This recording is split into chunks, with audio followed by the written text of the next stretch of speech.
2001년 11월 18일 영국 요크에서 한 남성이 길을 걷다가 버려진 여행 가방을 발견했습니다. 그 가방은 길가에 약 2주 동안 방치되어 있었는데요. 남자는 이날따라 가방 안이 궁금해서 열어보았죠. 그런데 가방을 열자마자 머리카락과 사람의 눈알이 보였고 깜짝 놀란 그는 즉시 경찰에 신고했습니다. 경찰은 빠르게 출동하여 수사를 시작했습니다. 가방이 오랜 시간 길가에 방치되어 있었기 때문에 내부의 시신은 부패가 굉장히 심한 상태였죠. 또한 피해자는 나체 상태에다가 손목과 발목 그리고 입과 코는 테이프로 둘둘 감싸져 있었고 신원을 알 수 있는 신분증이나 소지품이 전혀 없었습니다. 부검 결과 피해자가 약 한 달 전에 사망했으며 동양인 여성이고 나이는 20대 초반으로 추측했죠. 또한 코와 입을 막은 테이프에 의해 질식사한 것으로 확인됐습니다. 이 테이프는 일반적인 박스 테이프가 아니고 사람의 얼굴이 그려진 화려한 패턴의 파란색 테이프였는데요. 경찰이 조사한 결과 영국의 유명 미술가의 기프트숍에서 판매된 것이었죠. 이 테이프는 시신이 발견된 요크에서 거리가 떨어진 런던, 리버풀, 코널에서 약 850개가 판매된 것으로 밝혀졌습니다. 또한 시신이 담겨있던 여행 가방을 조사했는데요. 이 여행 가방은 한국에서 제조된 것이라는 사실이 밝혀지면서 피해자가 한국인 여성일 가능성이 높다고 추측되었습니다. 이 끔찍한 살인사건은 대대적으로 보도되었습니다. 그리고 당시 여행 웹사이트에도 글이 하나 올라오는데요. 프랑스 리옹에서 유학하는 21살의 여동생 진 씨가 영국으로 여행을 왔다는 연락을 마지막으로 실종되었다는 글이었죠.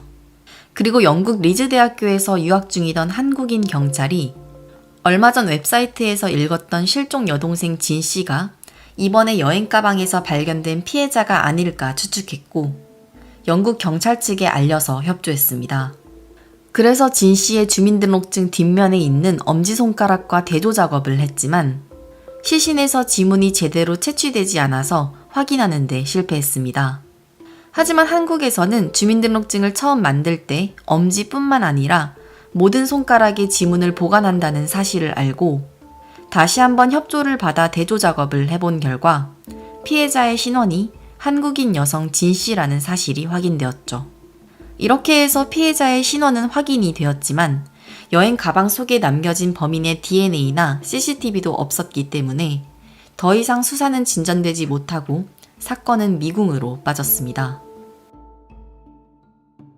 요크에서 시신이 발견되고 약 3주가 지난 2001년 12월 8일 영국 런던에서 어학연수 중이던 22살의 송 씨가 실종되었다는 신고가 접수됩니다. 송 씨는 당시 런던 동쪽에 있는 아파트를 임대해서 거주 중이었는데요. 송 씨는 전날 12월 7일 집주인 오빠와 함께 산책 겸 타워브릿지 근처를 걷고 있다는 연락을 마지막으로 실종되었죠. 그래서 수사관은 집주인에 대해서 조사를 했습니다. 송 씨가 실종 당시 거주하던 집의 주인은 김규수라는 이름을 가진 한국인이었습니다. 그는 영국에서 집을 몇 채 소유하고 있었고 그 집을 빌려주면서 유학이나 어학연수를 오는 한국인 학생들과 친하게 지냈죠. 사람들이 송 씨의 행방에 대해서 묻자 그는 송 씨가 프랑스로 여행을 간다고 하기에 역까지 데려다 주었고 그 이후로는 모르겠다고 말했다고 합니다. 그리고 그 이후로 김규수 역시 행방이 묘연했습니다. 그래서 경찰이 김규수에 대해서 조사를 해본 결과 중요한 사실을 알게 되는데요. 여행 가방에서 시신으로 발견된 진 씨 역시 김규수가 소유하던 다른 아파트에서 거주했다는 것을 발견했죠. 또한 진 씨의 신용카드는 4차례에 걸쳐서 약 1200파운드, 한화 약 220만 원 정도가 인출되었고 실종된 송 씨 역시 7차례에 걸쳐서 현금이 인출된 흔적이 발견되었습니다. 게다가 송 씨의 카드는 프랑스 파리에서도 인출된 흔적이 있었습니다. 이번에는 김규수의 주변인들을 조사했는데요. 김규수를 잘 아는 동네 사람들은 그가 유학생들에게 친절하고 좋은 사람이었다고 진술했죠. 또한 김규수의 일본인 여자친구도 조사했지만 그녀는 이미 김규수와 헤어졌다고 진술했습니다. 하지만 그녀의 집에서 진 씨의 시신에 감겨져 있던 것과 똑같은 파란색 테이프를 발견하게 되죠. 그녀의 진술에 따르면 좋아하는 예술가의 기프트샵에서 산 것이고 아끼는 것인데 전 남자친구 김규수가 마구 써대서 크기가 상당히 줄어들어 있었다고 말했죠. 또한 경찰이 김규수의 거주지를 수색하자 그가 소유하고 있던 옷에서 혈흔의 흔적을 발견하고 감식을 의뢰했고 그의 행방을 추적하기 시작했습니다. 2명의 한국인 여성들이 김규수라는 집주인이 임대하는 방에서 거주하다가 실종되었다는 소식은 대대적으로 보도되며 화제가 되었습니다. 그러자 2002년 1월 14일 김규수는 자신은 사건과 무관하고 억울하다고 하며 현재 독일 여행 중이기 때문에 조만간 자발적으로 출석하겠다고 한 기자에게 이메일을 보냈죠. 그리고 4일 후인 1월 18일 약속한 장소에서 1시간이 지나서야 나타난 김규수는 현장에서 영국 경찰에 의해 체포되었습니다. 사법당국은 김규수를 1급 살인죄로 기소했습니다. 그는 자신이 사람을 죽였다면 왜 자발적으로 출석했겠냐며 결백을 주장했죠. 또한 여행 가방에서 발견된 진 씨는 약속이 있다고 나가더니 그 이후로 돌아오지 않았다며 모른다고 주장했고 송 씨는 프랑스로 여행을 갔기 때문에 역시 그 이후로는 모르겠다고 진술했습니다. 그가 범인이라는 강력한 정황상의 증거는 있지만 직접 증거가 없어 그가 풀려날 수도 있는 상황이 되었습니다. 그런데 1차 공판이 있고 며칠이 지난 2002년 3월 14일 런던에 있는 한 건물에서 수리공이 배관을 수리하던 도중 엄청난 양의 구더기와 벌레들을 발견합니다. 불길한 느낌이 든 수리공은 즉시 경찰을 불렀고 함께 살펴봤지만 별다른 특이점을 발견하지 못했죠. 그런데 문 손잡이가 없고 실리콘으로 밀봉된 벽장을 발견해서 뜯어보니 내부에서 심하게 부패된 시신을 한 구 발견했습니다. 역시 신분증이나 범인의 DNA 등은 찾을 수는 없었지만 발톱에 매니큐어가 칠해진 것을 보았을 때 여성으로 추측했죠. 부검 결과 약 3개월 전에 사망한 동양인 여성이며 입과 코에 테이프가 둘러져서 질식사한 것으로 확인했습니다. 그런데 그 건물은 김규수가 소유했던 방이라는 사실이 밝혀졌죠. 또한 송 씨는 시신이 발견된 방이 아닌 같은 건물의 다른 방에서 거주했다는 사실 역시 밝혀졌습니다.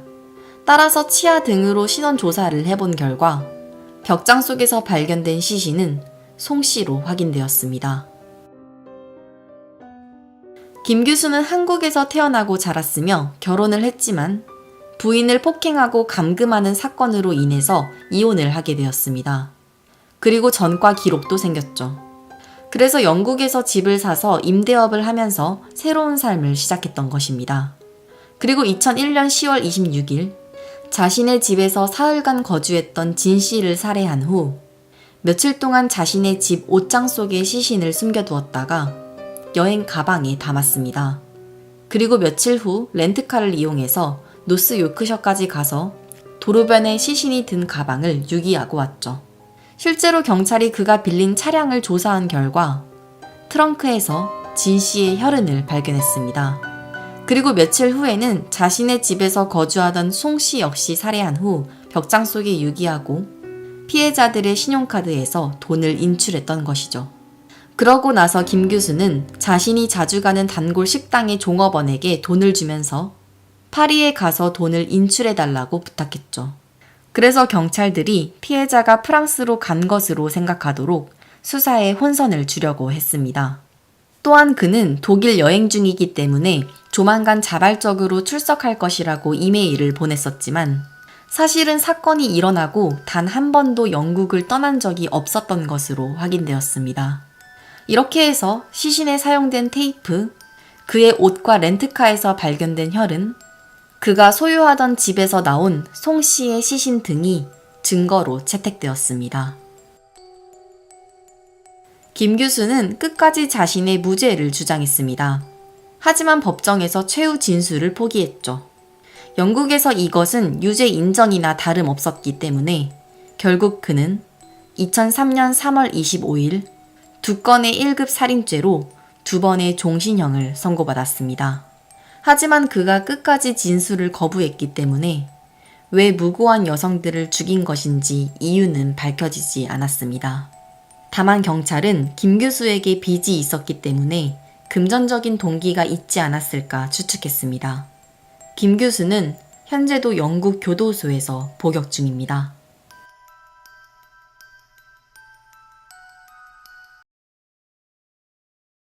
미국 애틀란타에서 차로 30분 거리에 위치한 둘루스에는 한인타운이 있습니다. 한인마트, 식당 등의 다양한 상점이 밀집해 있는 곳인데요. 여기에는 날마다 좋은 날이라는 주점이 있었어요. 이 지역에서 술집 영업이 허용되는 시간은 새벽 1시 반까지인데요. 이 주점은 문을 닫은 척을 하고 그 시간을 넘어서까지 운영하고 있었죠. 이곳에 32살의 고강희 씨가 남성 오모 씨와 여성 2명과 함께 방문해서 술을 마시고 있었습니다. 그때 남성 4명이 방문했는데요. 신동호, 강현태, 이승원, 박동수 역시 그 식당에서 술을 마셨어요. 그런데 그때 두 일행 간의 다툼이 벌어졌습니다. 뭘 보냐며 싸움이 일어났지만 식당 주인과 여성 2명이 말리면서 진정되는 듯 했죠. 문제는 식당 밖에 나왔을 때 발생했습니다. 아침 6시 40분, 박동수 일행들이 먼저 식당을 나와 주차장에서 담배를 피고 있을 때 고강희 씨 일행도 계산을 하고 밖으로 나왔다가 시비가 붙었습니다. 서로 욕설을 하고 다시 싸우다가 고강희 씨와 일행들이 먼저 차에 올라탔죠. 오 씨는 운전석에 앉고 고강희 씨는 조수석, 그리고 여성 2명은 뒷좌석에 앉았는데요. 그때 박동수 일행이 차를 막아섰습니다. 그리고 운전석에 앉은 오 씨는 박동수 일행에게 겁을 주려고 차에 시동을 걸고 가속 페달을 살짝 밟았는데요. 그 앞을 막아섰던 박동수를 차로 치면서 그가 차 아래로 깔리게 됩니다. 박동수 일행은 열받았고 운전석에 앉은 오 씨를 끌어내려고 했죠.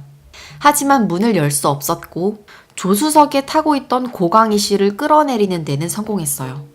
그리고 박동수 일행들이 고 씨에게 달려들어서 폭행을 가했는데요. 그 사이에 오 씨는 차를 몰고 사라졌습니다. 이때 혼자 남은 고강희 씨는 박 씨 일행을 피해서 마트 쪽 주차장으로 도망갔습니다. 하지만 그때 사건이 발생했죠. 박동수가 고강희 씨를 쫓아가서 칼로 수차례 찌른 겁니다. 고강희 씨는 그 자리에서 쓰러졌고 박동수 일행은 그대로 차를 타고 도주했습니다. 20분의 시간이 흐른 아침 7시, 한 주민이 ATM 기기를 이용하기 위해서 주차장에 들어왔습니다. 그때 피를 흘리며 바닥에 쓸어있던 고강희 씨를 발견했죠. 고 씨는 아직 의식이 있는 상태였어요. 즉시 911에 신고해서 병원으로 이송했지만 이미 피를 너무 많이 흘린 상태라서 과다출혈로 사망했습니다. 경찰은 즉시 수사에 착수했는데요. 초기 수사에 어려움을 겪었어요. 주차장에 있는 CCTV가 사건 현장과 너무 멀리 떨어져 있어서 용의자를 식별할 수 없었기 때문이죠. 또한 피해자 고 씨는 2, 3개월마다 도시를 이동하면서 호스트바 일을 했기 때문에 피해자에 대한 정보를 얻는 것도 어려웠습니다. 그런데 그때 목격자를 발견합니다. 택시 기사인데요. 사건 현장에서 약 20m 정도 떨어져서 두 일행이 싸우는 장면을 목격한 거죠. 택시기사가 신동호와 이승원을 알아보면서 두 사람은 체포되었고 그 사실을 알게 된 강현태는 자수했습니다. 하지만 이들은 모두 칼을 꺼내서 찌른 건 박동수라며 자신들은 살인과 관계가 없다고 진술했죠. 그래서 수사관이 박동수를 체포하려고 봤더니 그는 이미 사건 발생 24시간이 지나기도 전에 한국으로 도주한 상태였습니다. 사법당국 측은 처음에는 세 사람의 보석 신청을 거절했는데요. 3명의 주장이 일관되고 박동수가 붙잡힐 때까지 재판이 정지되었습니다. 또한 CCTV를 정밀 분석한 결과 칼을 꺼내서 찌른 사람은 그들의 진술대로 박동수일 가능성이 높다고 판단하면서 한화 약 1,000만 원의 보석금을 받고 세 사람을 풀어주었습니다.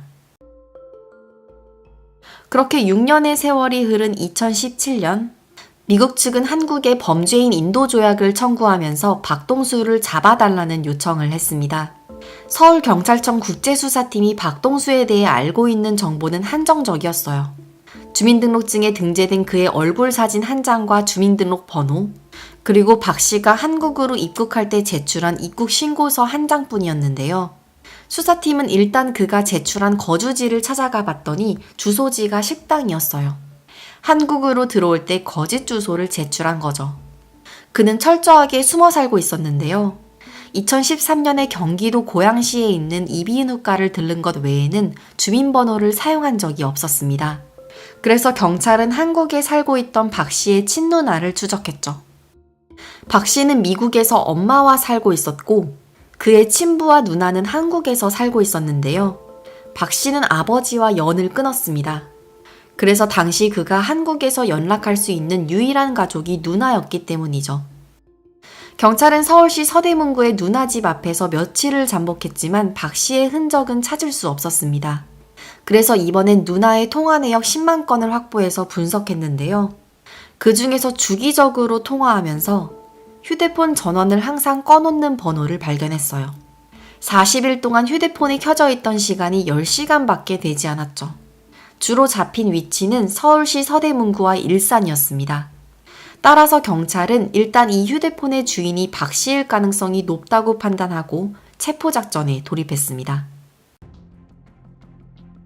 2017년 10월 31일, 이날은 박동수가 유일하게 휴대폰을 자주 켠 날이었어요. 서울에서 고속버스를 타고 부산에 사는 친구를 만나러 간 날이었죠. 박동수는 친구와 연락하기 위해서 1시간마다 휴대폰을 켰는데요. 경찰은 실시간으로 그 휴대폰 위치 추적을 한 거죠. 박 씨는 그날 부산 광안리에서 시간을 보냈습니다. 그리고 경찰은 그가 다시 고속버스를 타고 서울로 올 것으로 예상하고 다음날 11월 1일 고속버스 터미널에서 대기 중이었는데요. 그의 휴대폰 위치 추적을 했더니 부산역으로 잡힌 걸 보고 바로 서울역으로 잠복 장소를 옮겼죠. 그렇게 긴박한 수사 과정 끝에 그날 오후 8시 55분 열차에서 내리는 박동수를 검거하는 데 성공했습니다. 박동수는 한국에 입국해서 보험회사 콜센터 상담원으로 일했습니다. 그 외에도 건강보험에 기록이 남지 않는 비정규직이나 일용직으로 일을 했던 것으로 밝혀졌죠. 다른 사람 명의의 휴대폰을 이용해서 추적을 피했지만 결국 한국 경찰의 철저한 수사 끝에 체포된 것입니다. 2019년 6월, 박동수는 사건 발생 8년 만에 미국 법정에 섰습니다. 그리고 자신은 도주한 게 아니라 원래도 그날 한국으로 돌아갈 계획이 있었다고 진술했죠. 한국에서 직장 생활도 했고 숨어 살지 않았다고 주장했습니다. 하지만 평소에 박동수가 칼을 소지하고 다녔다는 증언이 있었고 함께 기소된 3명의 일행이 박동수에게 불리한 증언을 했어요. 또한 사법당국 측은 유일하게 박 씨만 도주한 점과 날카로운 흉기로 피해자의 목을 수차례 찌른 것이 죽이려는 의도가 명백하다고 판단했기 때문에 박동수는 결국 가석방 없는 종신형을 선고받았습니다. 술집에서 벌어진 사소한 말다툼이 살인으로 번진 이 끔찍한 사건은 당시 한인들 사이에서 큰 화제가 되었는데요. 사건이 발생했던 술집은 조사 과정에서 불법 영업이 걸리면서 문을 닫게 되었습니다. 또한 박동수는 법의 심판을 피해 한국으로 도주했지만 긴밀한 수사 끝에 체포되었으며 현재도 미국 내 교도소에 수감 중인 것으로 알려졌습니다.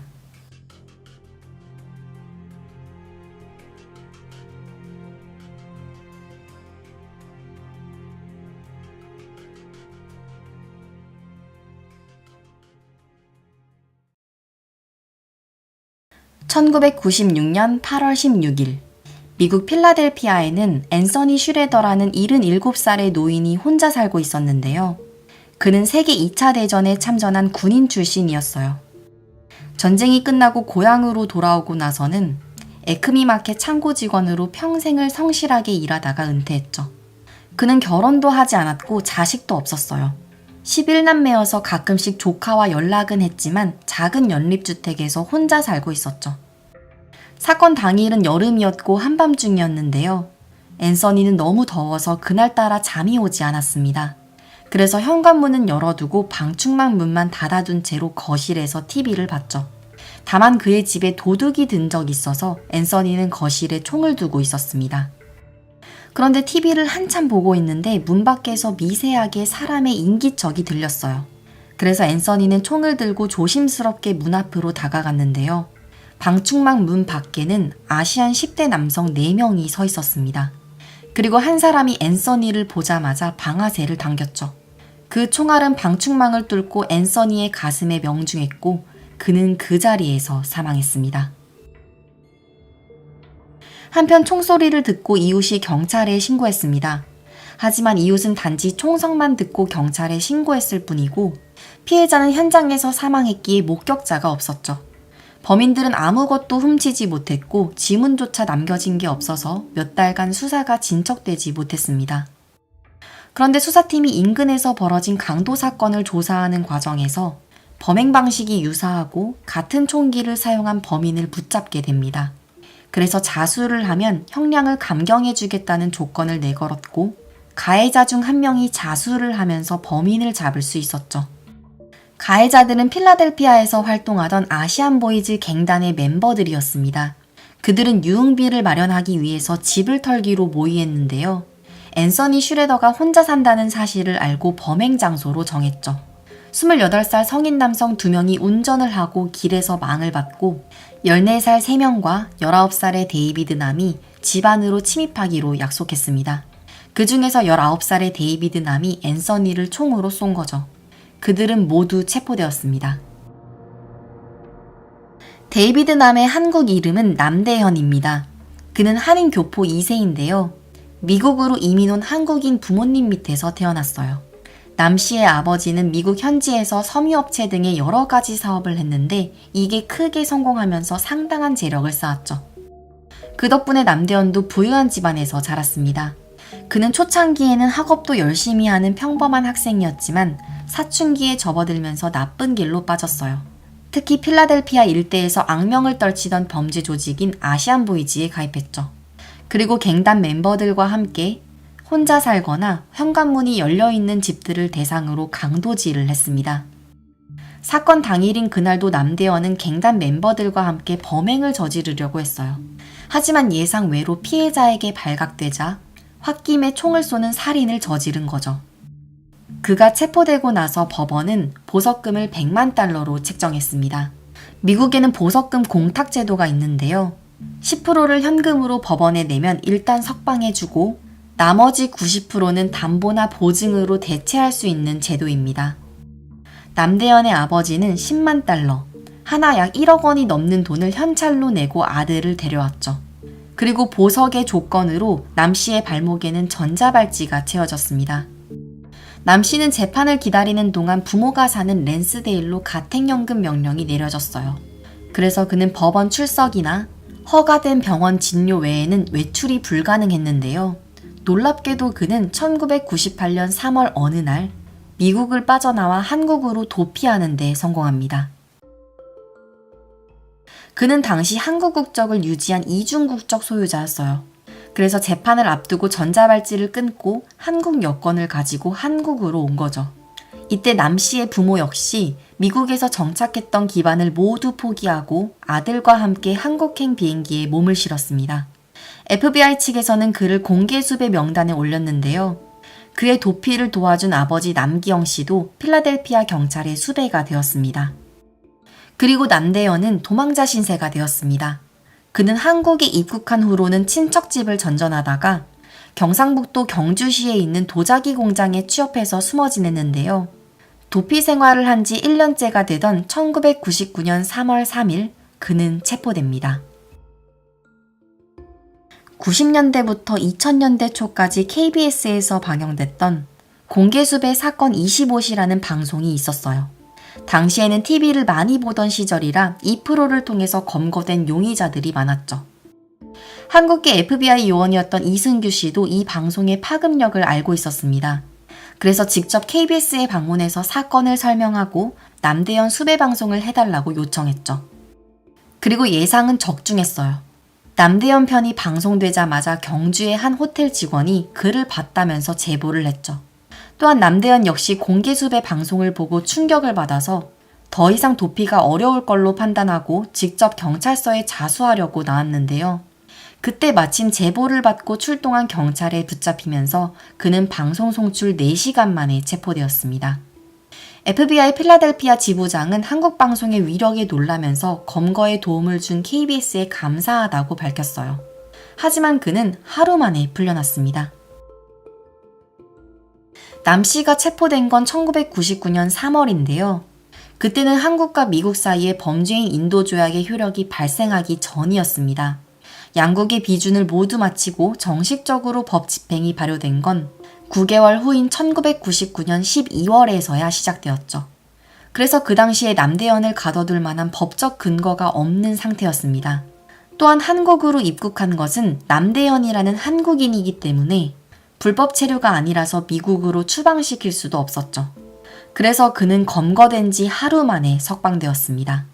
9개월 후에 정식으로 법이 발효되자 미국 측에서는 다시 송환을 요구했는데요. 그는 이미 사라져버렸고 이번에는 행방이 완전히 묘연해진 후였죠. 약 10년에 가까운 세월이 흐른 2008년 3월, 경찰은 경기도 광주시 태촌면에서 남대현이 영어 강사로 일하고 있다는 첩보를 입수하게 됩니다. 그래서 수사관은 그 남성을 미행했고 그가 버린 맥주병에서 지문을 채취했고 이것이 미국의 수사 기록과 일치한다는 걸 알아냈죠. 또한 그의 몸에는 갱단 시절에 불리던 별명인 솔리드와 자신의 성인 남씨 문신이 새겨져 있었는데요. 몸에 있는 문신으로 남대현이 확실하다는 걸 파악했습니다. 그래서 그는 결국 10년 만에 다시 체포되었죠. 그리고 놀라운 사실을 알게 돼요. 34살의 그는 도피 생활을 하는 도중에 결혼해서 아이가 셋이나 있었습니다. 당연히 혼인신고도 할 수 없었고 아이들은 아내의 성을 따랐으며 아내의 호적에만 올렸죠. 그는 에디라는 가명을 쓰면서 영어 학원에서 아이들을 가르치는 강사로 일하다가 수사관의 끈질긴 추적 끝에 마침내 검거된 것입니다. 그는 당시에 조용하고 실력 있는 강사로 입소문이 났어서 그가 미국에서 살인을 저지르고 도망친 갱단 멤버였다는 사실에 주변 사람들이 놀랄 정도였다고 하는데요. 그는 2008년 9월 16일 미국으로 압송되었습니다. 남 씨에 대한 재판은 2010년 1월에 열렸습니다. 그가 1996년에 살인을 저지르고 14년 만이었죠. 남 씨의 변호사는 피해자 앤서니 슈레더가 먼저 총을 겨눠서 방어 차원에서 총을 쏜 것이라며 살해 의도가 없었다고 주장했습니다. 그런데 그때 남대현과 함께 피해자의 집을 침입하려 했으며 공범이었던 14살의 갱단 멤버들이 20대 후반의 성인이 되어서 증인석에 섰습니다. 그리고 그들은 남대현에게 불리한 증언을 했어요. 남 씨가 피해자를 보자마자 먼저 총으로 쐈다고 증언했습니다. 남대현은 재판에서 자신이 한 일은 결코 용서받을 수 없다고 말했어요. 하지만 자신은 그 당시 철부지 10대였다며 이제는 새 아이의 아버지인 그가 한국에서 수영 생활을 할 수 있도록 요청하는 자술서를 제출했는데요. 그 요청은 받아들여지지 않았습니다. 범죄인 인도조약으로 범죄자를 송환하는 경우 사형 선고를 내리지 않겠다는 약속을 하고 보내줍니다. 그래서 남 씨에게는 사형 선고를 할 수 없었어요. 또한 남 씨의 범행이 우발적이었다는 점이 받아들여져서 1급 살인이 아닌 2급 살인으로 기소되었는데요. 결국 그는 가석방 없는 종신형을 선고받았습니다. 이 외에도 강도, 범죄 공모, 총기 소지 혐의로 12년에서 25년의 징역형이 추가되었죠. 남 씨의 항소까지 전부 기각되면서 그는 평생을 미국 교도소에서 나오지 못하게 되었습니다. 이 사건은 2008년 당시에 원어민 강사를 채용할 때 신원조회가 얼마나 허술했는지를 보여주며 사회적인 비판을 받았습니다. 또한 범죄인 인도조약의 절차를 가속화하는 결정적인 계기가 되었죠. 남 씨는 법의 심판을 피하기 위해서 한국으로 도주해 영어 강사로 신분을 숨기며 살았지만 결국 제도적인 절차가 마련되면서 사법 정의가 실현될 수 있었던 사건입니다.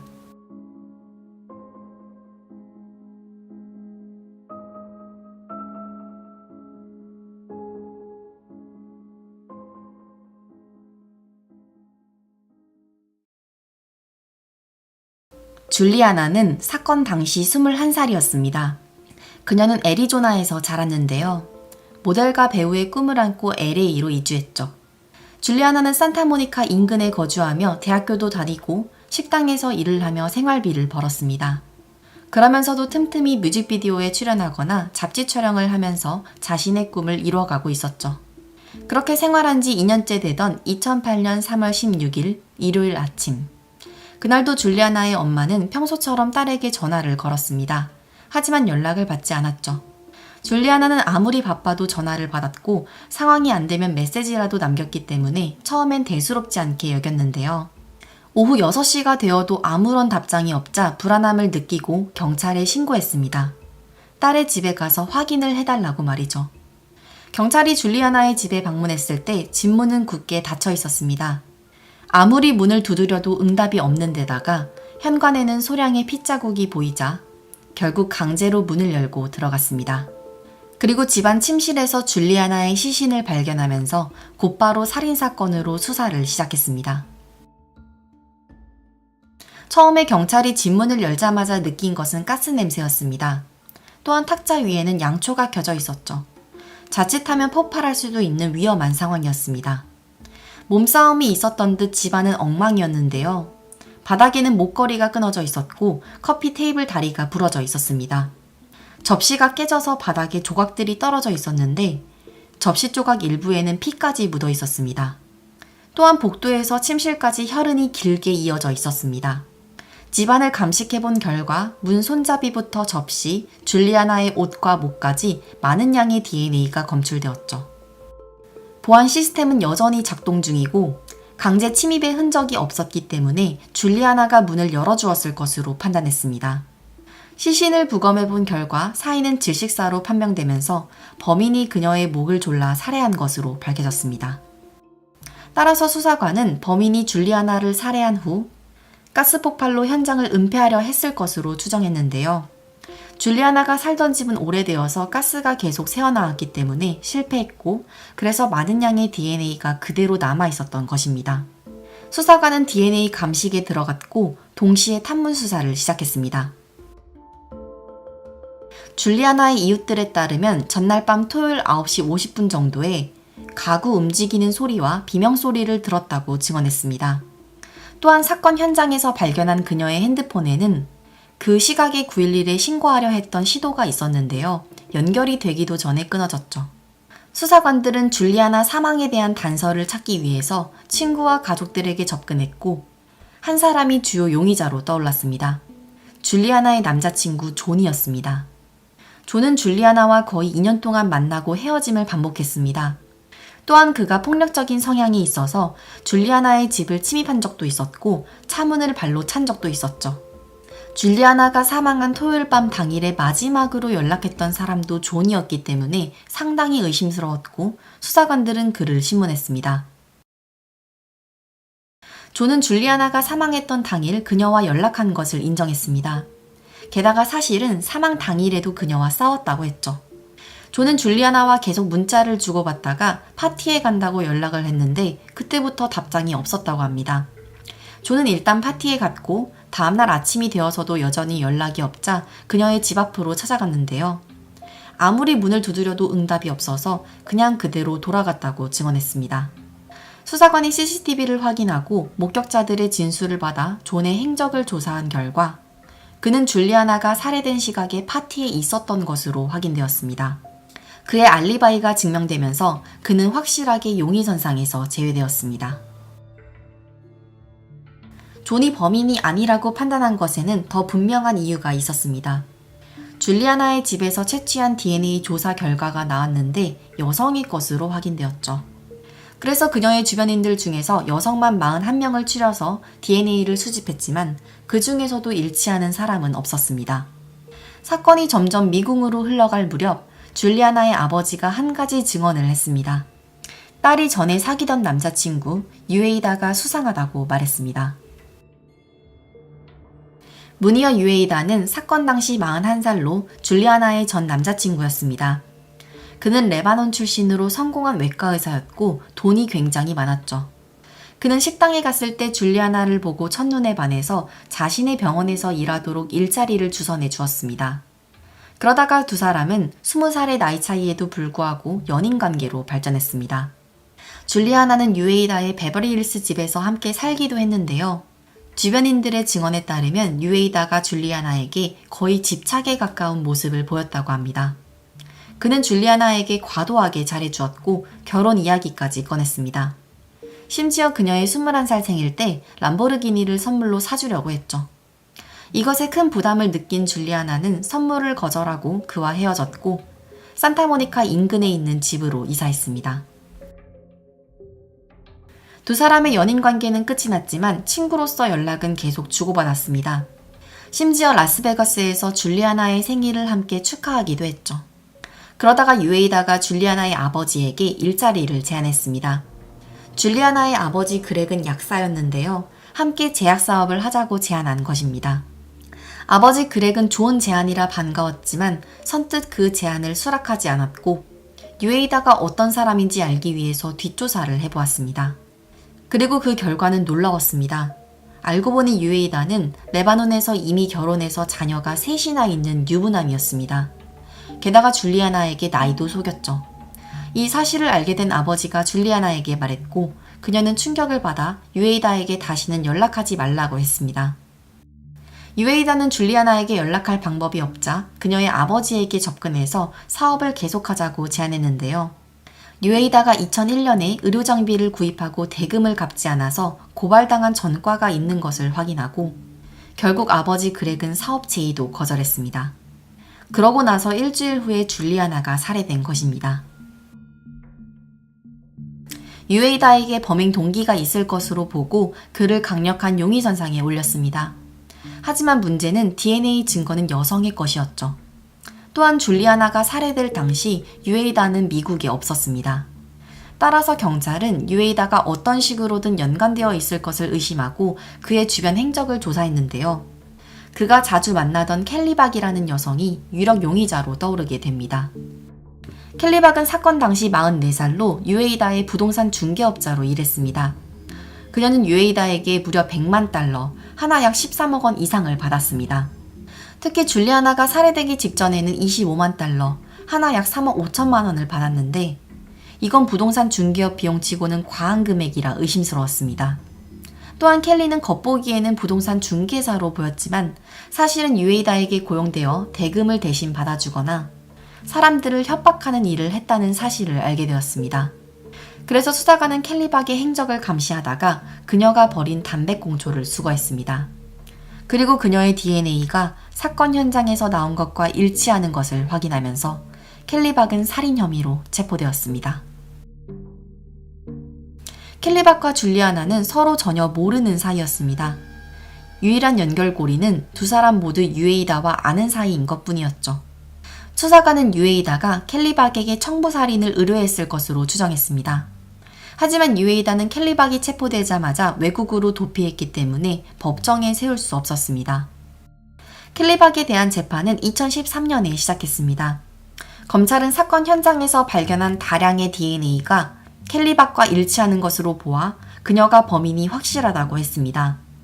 또한 경찰이 켈리박을 도청했었는데 유에이다가 보석금을 내줄 테니까 곧 풀려날 거라는 대화를 했다는 사실을 듣게 되면서 더욱 그녀를 의심했죠.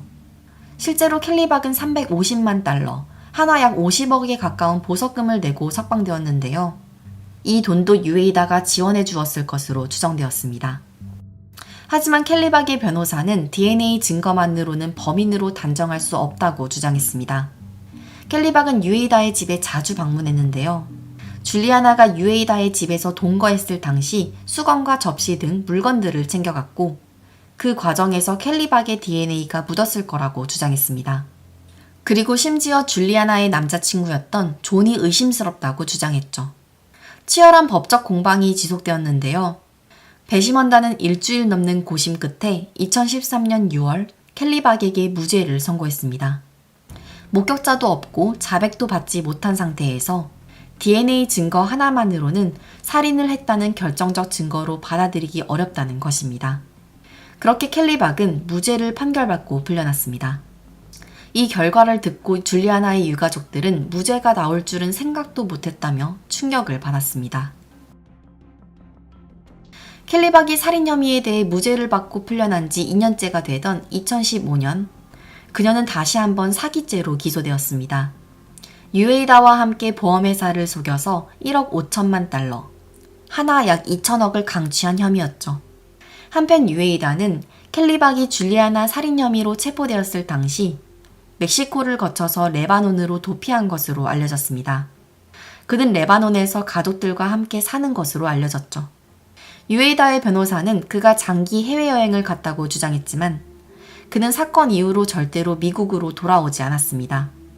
레바논과 미국 사이에는 범죄인 인도조약이 없기 때문에 그를 체포할 수 없었으며 그는 줄리아나 사건과 관련해서 어떠한 조사도 받은 적이 없습니다. 유에이다는 2015년에 켈리박이 사기 혐의로 체포되었을 당시 그 역시 독일에서 체포되었습니다. 환자들을 속여 대리수술을 한 혐의와 보험 사기 혐의였는데요. 그는 알 수 없는 이유로 풀려났고 레바논으로 다시 돌아간 것으로 알려져 있습니다. 켈리박 역시 2020년 5월에 보험 사기로 기소된 것은 증거 부족으로 기각되었습니다. 줄리아나의 가족들은 여전히 고통을 겪고 있습니다.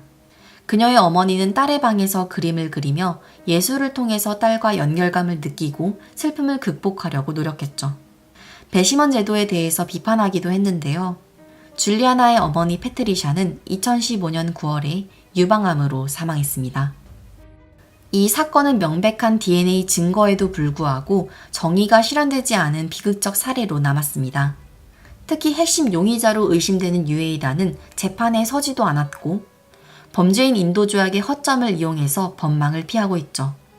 유에이다는 키가 거의 180에 가까우며 갈색 머리와 녹색 눈을 가졌습니다. 영어뿐만 아니라 아랍어, 프랑스어, 스페인어까지 유창하게 구사하는 것으로 알려졌기 때문에 어쩌면 다양한 나라를 도피하며 살아가고 있을지도 모르죠. 줄리아나는 살해당했지만 이 사건으로 처벌받은 사람은 아무도 없으며 현재도 미해결로 남아있습니다. 하지만 이 부당한 결말이 언젠가는 바로잡혀서 진범이 죗값을 받고 정의가 실현되어서 유가족들이 옳은 결말을 받으면 좋겠습니다.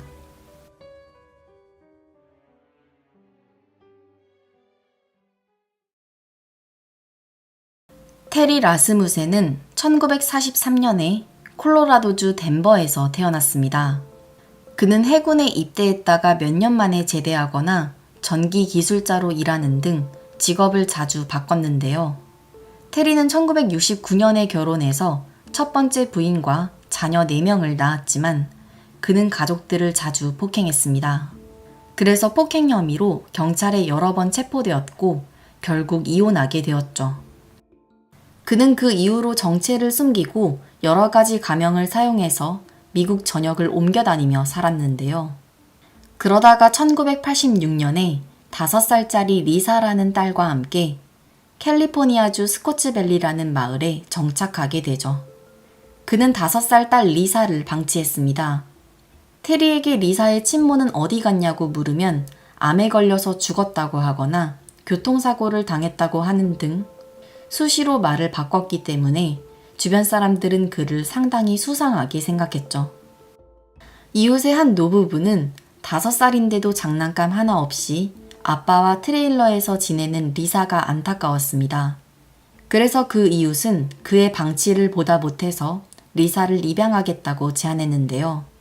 테리는 마침 멀리 갈 곳이 있었는데 잘 됐다며 리사를 2주 동안만 잠시 돌봐달라고 했습니다. 입양 전 테스트라고 생각하고 돌봐달라고 했고 2주 뒤에 데려오기로 약속하고 떠났죠. 그래서 그 부부는 리사를 자신의 집에 데리고 왔는데요. 리사가 학대를 받은 흔적을 발견했습니다.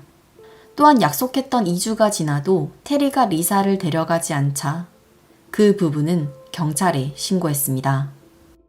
경찰은 테리가 거주하던 트레일러를 찾아냈습니다.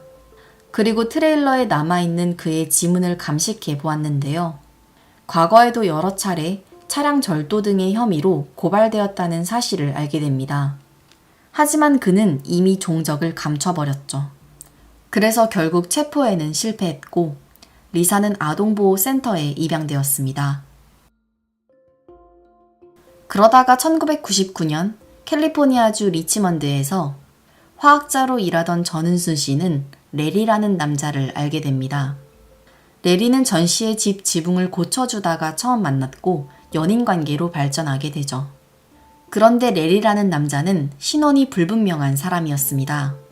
과거에 대한 이야기를 일절하지 않았고 말이 계속 바뀌었죠. 과거에 대한 질문을 받거나 기분이 언짢아지면 공격적으로 행동하였기 때문에 주변 사람들은 레리를 상당히 수상하게 여겼습니다. 하지만 전 씨는 주변 사람들의 만류에도 불구하고 그와 사실혼 관계로 지냈죠. 레리와의 사이를 반대하는 가족과 친구들과도 연락을 끊었습니다. 그러다가 2002년 어느 날 전 씨는 갑자기 행방불명 되었습니다. 한 친구와 여행을 가기로 했는데 당일에 연락도 없이 나타나지 않았죠. 분명히 여행 전날까지도 연락을 했기 때문에 친구는 레리에게 전화를 걸어서 전 씨가 어디에 있냐고 물었는데요. 레리가 말을 계속 바꾸자 즉시 경찰에 신고했습니다.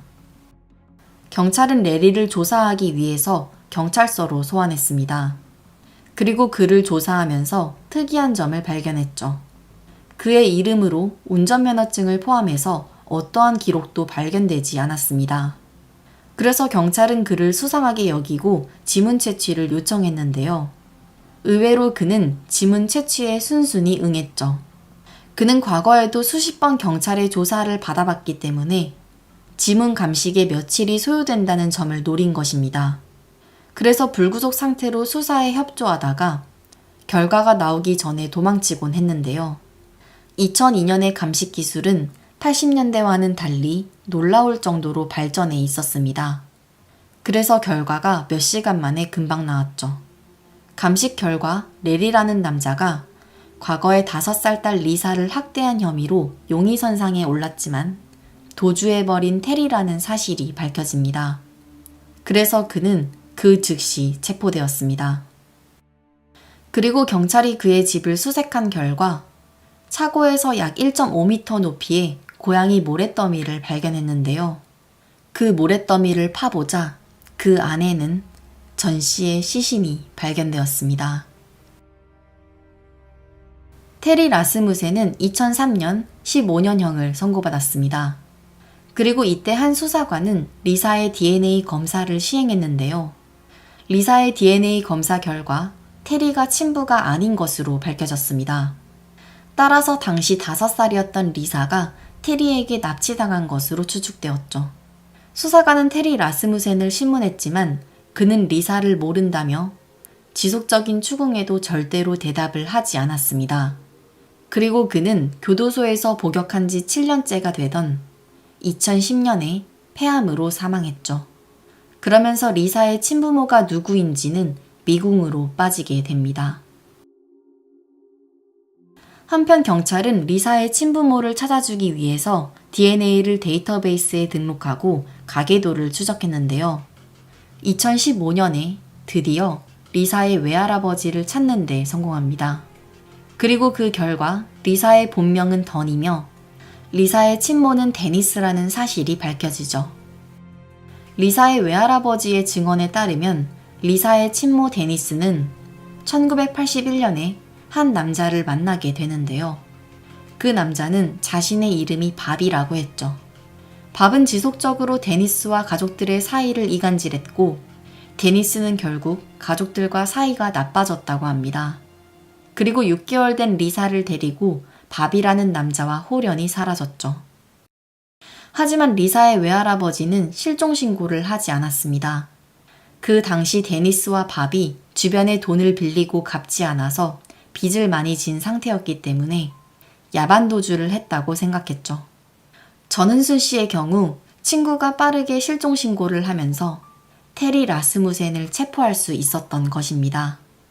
그리고 DNA 기술의 발달로 리사는 34살이 되어서야 자신의 본명과 가족을 찾을 수 있었습니다. 한편 1985년 뉴햄프셔주 베어브룩 주립공원에서는 동네 아이들이 드럼통을 발견합니다. 그들이 드럼통을 넘어뜨리자 그 안에서는 회색의 액체가 흘러나왔는데요. 아이들은 그것이 썩은 우유라고 생각해서 그 자리에 두고 그대로 가버렸죠. 그러다가 몇 달 후에 사냥을 하던 사람이 숲속 한가운데에 넘어져 있는 드럼통을 발견하고 경찰에 신고한 것입니다. 경찰이 드럼통 내부를 확인했을 때 그 안에는 성인 여성과 11살로 추정되는 여자아이의 시신을 발견했습니다. 두 구의 시신 모두 둔탁한 흉기로 폭행당해서 사망한 것으로 밝혀졌죠. 시신은 유기된 지 너무 오래되어서 부패가 심했습니다. 게다가 나체 상태여서 신원을 특정할 만한 것이 아무것도 없었죠. 경찰은 일단 그 두 구의 시신이 모녀관계라고 판단하고 수사를 이어나갔는데요. 별다른 성과는 없었고 결국 장기 미제 사건으로 남게 됩니다. 15년의 세월이 지난 2000년 5월 신입경찰 존 코디는 장기 미제 사건이었던 베어브룩 드럼통 사건을 맡게 됩니다. 이미 시간이 많이 지난 것을 알지만 혹시 단서라도 찾을 수 있을까 싶어서 사건 현장을 다시 찾아가 봤는데요. 그는 첫 번째 드럼통이 발견된 장소에 약 100m 정도 떨어진 곳에서 두 번째 드럼통을 발견했죠. 그 드럼통은 첫 번째 드럼통과 크기와 모양이 일치했고 수사 결과 첫 번째 드럼통과 비슷한 시기에 유기된 것으로 추정되었습니다. 그리고 그 안에는 3살과 4살로 추정되는 여자아이 시신 2구가 발견되었고 그들 역시 폭행당해 사망한 것으로 밝혀졌습니다. 4구의 시신 모두 유류품 없이 발견되었고 유기된 지 너무 오래돼서 시신의 부패가 심했기 때문에 신원을 파악하기가 어려웠습니다. DNA 검사 결과 성인 여성과 2명의 여자아이 시신은 모녀관계인 것이 확인되었는데요. 여자아이 1명은 나머지 3구의 시신과 혈연관계가 아닌 것으로 확인됩니다. 그래서 수사관들은 도대체 이 4구의 시신이 어떻게 같은 드럼통에서 발견된 건지 추측하는 것이 어려웠죠. 하지만 수사관은 포기하지 않고 계속해서 이들의 신원을 찾기 위해서 노력했습니다. 이들의 골격을 토대로 몽타주를 만들어서 전국에 배포했죠. 하지만 너무나 단서가 없기 때문에 신원을 찾기는 어려울 것으로 추정하였습니다. 시간이 지남에 따라 DNA 분석 기술은 계속해서 발달했습니다. 2015년에는 사람의 몸에 축적된 납의 성분을 분석하는 방사성 동위연소 측정법을 이용해서 이들이 미국에서 태어나고 거주했다는 사실을 밝혀냈죠. 또한 시신 4구는 부패 상태가 심했지만 머리카락만큼은 부패하지 않고 남아 있었는데요. 피해자의 머리카락 DNA를 분석한 결과 마침내 2016년에 여자아이 1명의 시신이 테리 라스무센의 친딸이라는 사실이 밝혀집니다. 2019년에는 이 드럼통 살인사건에 관심을 가졌던 문헌 연구가 레베카라는 여성이 있었는데요. 레베카는 인터넷을 하다가 1999년에 실종자 찾기 사이트에 올라온 글을 읽게 됩니다. 그 글은 2 딸과 함께 실종된 마를리즈라는 여자를 찾는다는 내용이었죠. 드럼통 속 3구의 시체는 마를리즈와 2 딸과 실종된 시기가 일치했기 때문에 레베카는 어쩌면 이들의 신원이 드럼통 속에서 발견된 시신일 수도 있겠다는 생각이 들었고 이를 경찰에 제보했습니다. 그리고 마침내 DNA 테스트 결과 나머지 시신 3구의 신원이 마를리즈와 2 딸이 맞는 것으로 확인되었습니다. 마를리즈는 1971년에 결혼해서 첫째 딸 마리와 둘째 딸 세라를 낳았지만 남편과 이혼하게 됩니다. 그 후 테리 라스무센을 만나게 되는데요. 마를리즈는 가족들에게 테리를 소개해 주었죠. 그러다가 1978년에 마를리즈는 가족들과 다투게 되었고 2 딸을 데리고 사라져 버렸습니다. 가족들은 그 이후로 소식을 모르다가 약 40년이 지나서야 드럼통 속 시체로 발견되었다는 사실을 알게 된 것입니다. 이렇게 해서 모든 사건들이 해결되었습니다. 하지만 남아있는 의문점들이 있죠. 첫 번째로 리사의 친모 데니스입니다. 테리가 데니스를 살해한 후 리사만 데리고 다니다가 학대를 일삼았을 것으로 추정하고 있는데요. 하지만 데니스의 시신은 발견되지 않았고 여전히 실종 상태이죠. 또한 드럼통 속에서 발견된 시신 중 하나는 테리의 친딸로 밝혀졌습니다.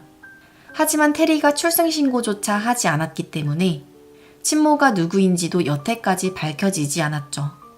다만 테리의 행적을 보았을 때 친모 또한 살해되었을 것으로 추정하고 있습니다.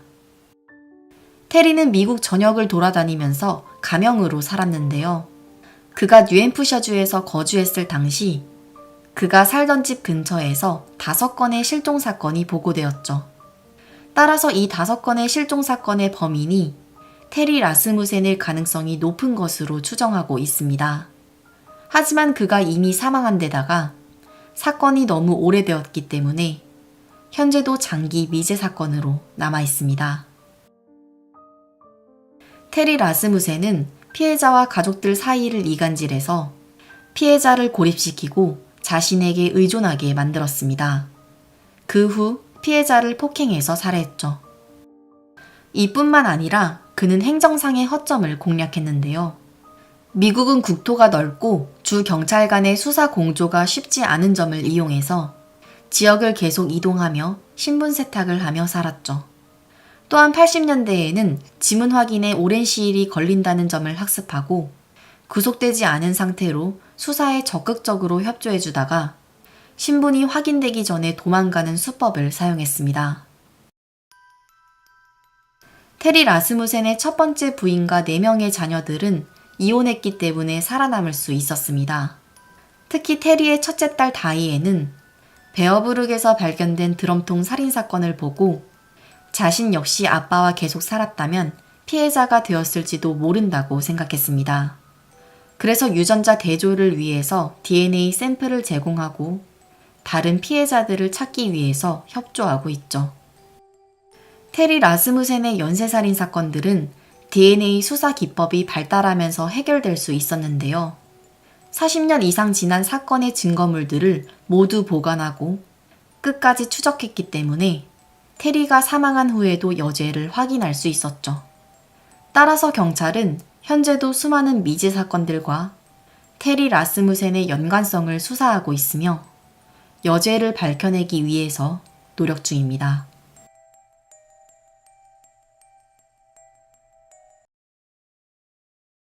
최점식 씨는 1950년에 한국에서 태어났습니다. 당시 그는 전기도 들어오지 않는 시골 마을에서 자랐는데요. 군대에 입대해서 대위까지 했다가 전역하고 더 나은 삶을 꿈꾸며 1977년에 미국으로 이민을 갔죠. 당시 그는 영어도 잘 못했고 수중에는 단돈 몇백 달러만 있었는데요. 이렇게 어려운 상황 속에서도 성공하겠다는 의지로 열심히 일하며 돈을 벌었습니다. 그는 로버트라는 영어 이름도 만들고 펜실베니아주 필라델피아에 정착했습니다.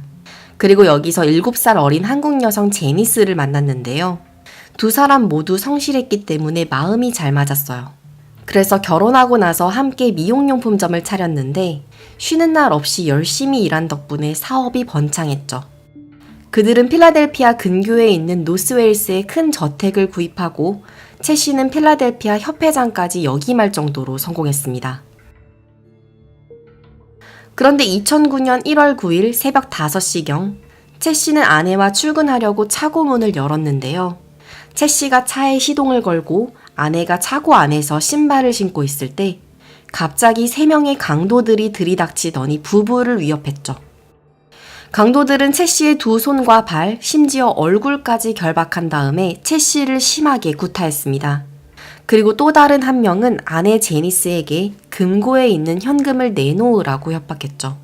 그래서 제니스가 2층에 있는 금고의 문을 열어주었고 강도들은 그 안에 있던 2천만 원어치의 현금과 기중품 모두를 훔쳤습니다. 그러고는 제니스를 지하실로 끌고 간 다음 덕트 테이프로 두 손과 발을 묶었죠. 한편 채 씨 부부의 23살 딸 미나와 29살 아들 리처드는 각자 방에서 잠을 자고 있었는데요. 딸 미나가 소란을 듣고 방문을 열었다가 괴한과 마주했습니다. 그리고 딸 역시 지하실로 끌려간 다음 두 손과 발이 덕트 테이프로 묶였죠. 그러고 강도들은 곧장 아들의 방으로 갔어요. 그들은 자고 있던 리처드의 얼굴에 손전등을 비췄는데요. 갑작스런 불빛에 놀란 리처드가 눈을 뜨자 그들은 무자비하게 폭행했습니다. 그러고는 리처드까지 지하실로 끌고 와서 그 역시 덕트 테이프로 묶었죠. 최점식 씨는 여전히 차고에 쓰러져 있는 상태였고 강도들은 세 사람을 지하실에 가둔 다음 돈을 더 찾기 위해서 위층으로 올라갔습니다. 그런데 그때 강도가 없는 틈을 타서 아내 제니스가 발에 묶인 테이프를 빼내는 데 성공합니다. 그녀는 지하실 뒷문으로 탈출했고 곧장 이웃집으로 달려가서 911에 신고했죠. 강도들은 뒤늦게 지하실로 왔다가 제니스가 탈출한 걸 알아채고 모두 도주했습니다. 새벽 6시 신고를 받고 경찰이 출동했습니다. 그리고 사건 현장에서 목격한 것은 차고에서 이미 사망한 채로 누워있던 채 씨의 시신이었죠. 채 씨는 얼굴과 몸을 구타당했고 심지어 칼로 찔리면서 피가 심하게 났는데요. 얼굴 전체가 이미 테이프로 감겨 있어서 피가 새어나가지 못하면서 질식사한 것으로 판명되었습니다. 당시 필라델피아에서는 아시안 사업가들을 대상으로 한 강도 사건이 많았습니다. 아시안들은 집안에 현금을 많이 보관하고 또 언어와 문화 차이 때문에 범죄를 당해도 경찰에 잘 신고하지 않는다는 편견이 있었기 때문이었죠. 2달간 무려 15건이나 벌어졌는데요. 하지만 채 씨 가족이 당한 일은 그 전의 강도 사건과는 분명히 달랐습니다.